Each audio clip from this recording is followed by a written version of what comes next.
అనంతపురం జిల్లాలో గుప్త నిధుల తవ్వకాలు కలకలం రేపుతున్నాయి. గుప్త నిధుల కోసం ఏకంగా శివలింగాన్ని పెకిలించిన ఘటన ఆలస్యంగా వెలుగు చూసింది. ఇక కుందుర్పి మండలం నర్సంపల్లి గ్రామంలోని పురాతన శివాలయంలో గుప్త నిధుల కోసం దుండగులు తవ్వినట్టు తెలుస్తోంది. అయితే ఇటీవల మలయన్నూరు గ్రామంలో పంచలింగాల ఆలయంలో గుప్త నిధులు వేటకాలు తవ్వకాలు జరిపిన ఘటన మరవక ముందే మరొక ఘటన నర్సంపల్లిలో చోటు చేసుకుంది.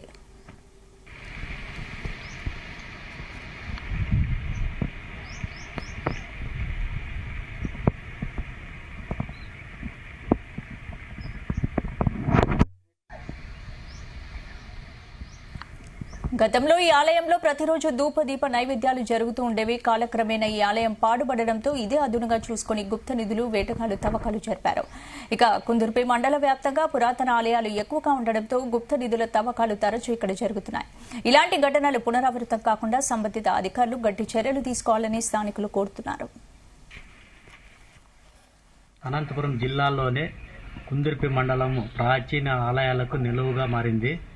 ఇక్కడ కొంతమంది స్వార్థపరులు అక్రమార్కులు గుప్త నిధులు వేటగాళ్ల ముసుగులో పవిత్రమైన దేవాలయాలను లక్ష్యంగా చేసుకుని ధనము దాగి ఉందని చెప్పేసి దేవాలయంలో శివలింగాలను సైతం పెకిలించి తవ్వకాలు జరిపినారు.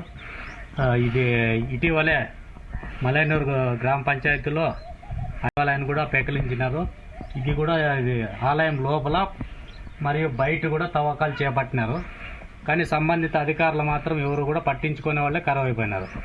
ఇప్పటికైనా కూడా సంబంధిత అధికారులు స్పందించి గుప్త నిధులు టార్గెట్ చేసి దేవాలయాలు ధ్వంసం చేస్తున్న వారిని పై కఠిన చర్యలు తీసుకోవాల్సిందిగా మేము ప్రజలకు కోరుతున్నాం.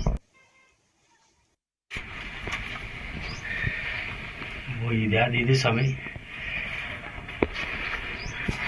విష్ణు చక్రధం చూడి ఇది వచ్చేసి లక్ష్మీనరసింహ స్వామి సమయం.